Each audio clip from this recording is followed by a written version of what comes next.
नमस्कार, मैं राजेश भारत आपका बहुत बहुत स्वागत करता हूं।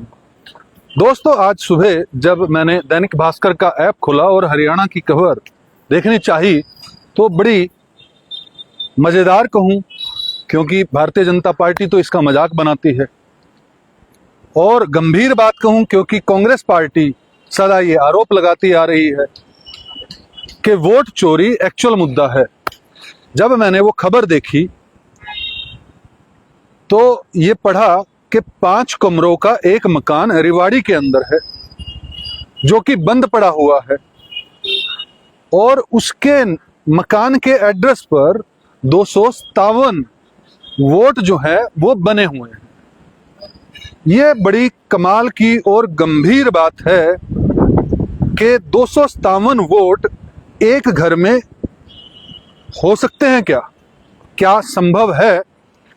जब लोकसभा चुनाव के बाद राहुल गांधी ने प्रेस कॉन्फ्रेंस की दिल्ली के अंदर, तो उन्होंने पलवल के होडल के एक घर में 501 वोट एक ही घर में होने का प्रूफ दिया, और जब उसकी छानबीन रिपोर्टर्स ने की तो उस घर का पता लगा कि वो किसी भारतीय जनता पार्टी के नेता का घर है। क्या इस तरह से जीते जा रहे हैं इलेक्शन? क्या वोट चोरी एक्चुअल में ही एक गंभीर मुद्दा है? क्या सच में ही वोट चोरी की जा रही है?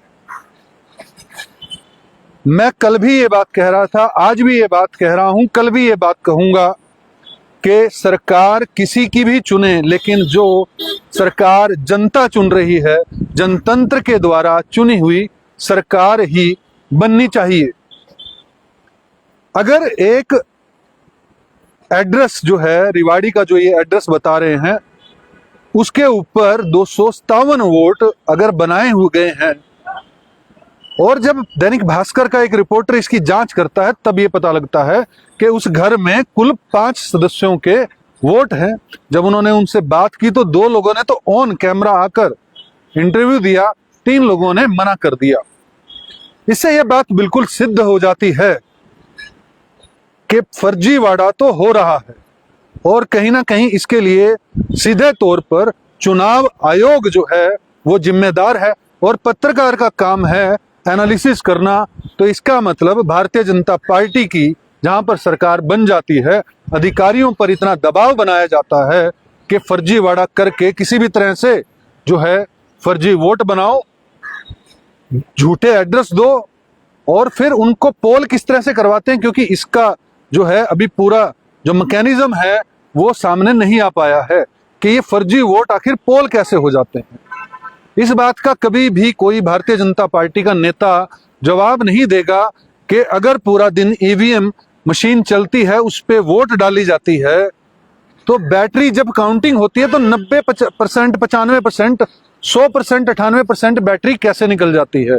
पूरा दिन अगर बैटरी यूज होगी तो उसकी बैटरी 40-50% जो है वो होनी चाहिए। और जब हरियाणा विधानसभा का रिजल्ट भी जब आया तो ये बहुत बड़ा मुद्दा बना था कि जहां पर ईवीएम मशीन के अंदर बैटरी 40-50% के आसपास थी, वहां पर कांग्रेस पार्टी जीत रही थी, और जहां पर 90%, 80%, 95% बैटरी ईवीएम मशीन की थी, वहां पर जो है वो भारतीय जनता पार्टी जीत रही थी। इसका मतलब ये साफ है कि जो हम वीडियो अभी सोशल मीडिया पर देख रहे हैं, जो क्लिप्स देखते हैं, जिसके अंदर ईवीएम मशीनें रखी हुई हैं, जिसके अंदर जो है गाड़ियों के अंदर अधिकारी बैठे हैं, और ईवीएम मशीन जो है वो बंद पैक जो है मशीनें हैं, तो वो क्या बदलने के लिए वहां पर जाती हैं।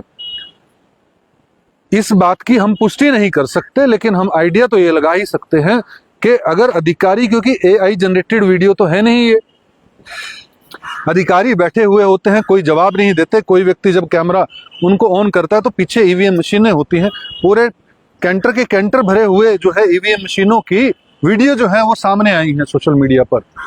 पश्चिम बंगाल के अंदर अभी टीएमसी के एक नेता ने कहा कि सीरियल नंबर ही मैच नहीं करते। जो ईवीएम मशीन जो है, जिस सीरियल नंबर की ईवीएम मशीन पर वोट डाले गए और जिन पे काउंटिंग हुई वो अलग है। ये बड़ा गंभीर मुद्दा है इस देश के लोगों के लिए कि देश कहीं और वोट करता है और सरकार किसी और की बन जाती है।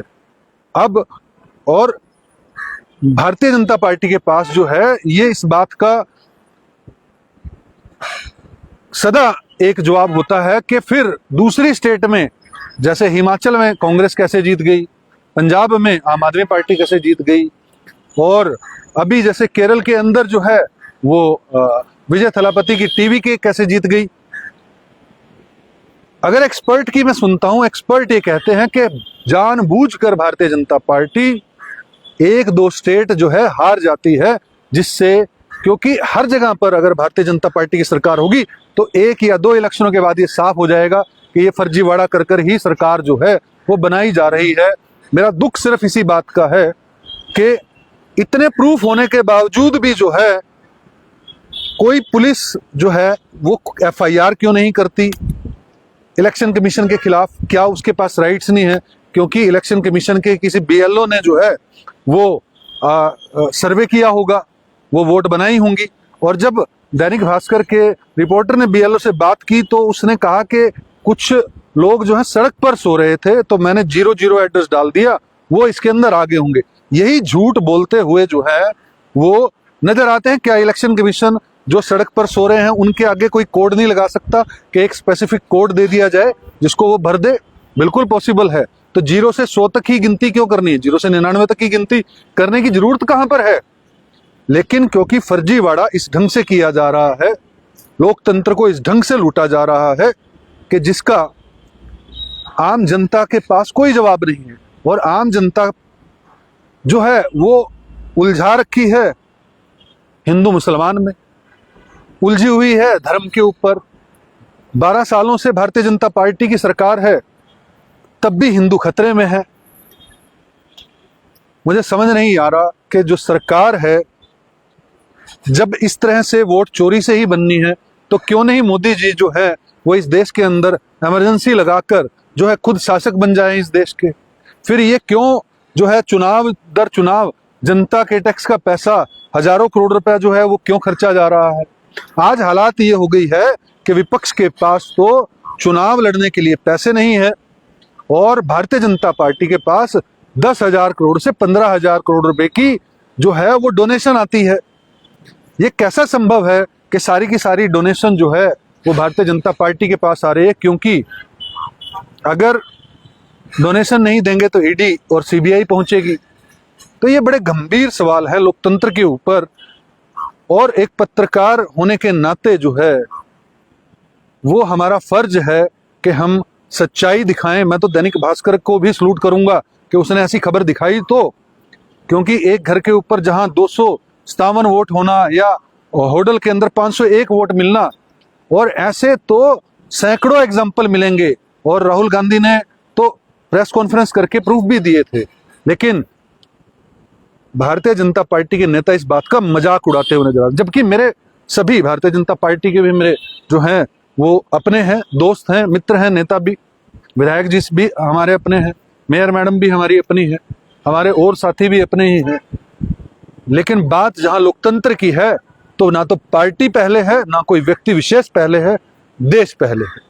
इस पूरे मामले पर आपका क्या कहना है हमें कमेंट के माध्यम से जरूर बताइएगा, और वीडियो को लाइक और शेयर कीजिएगा, चैनल को सब्सक्राइब कीजिएगा। जय हिंद, जय भारत।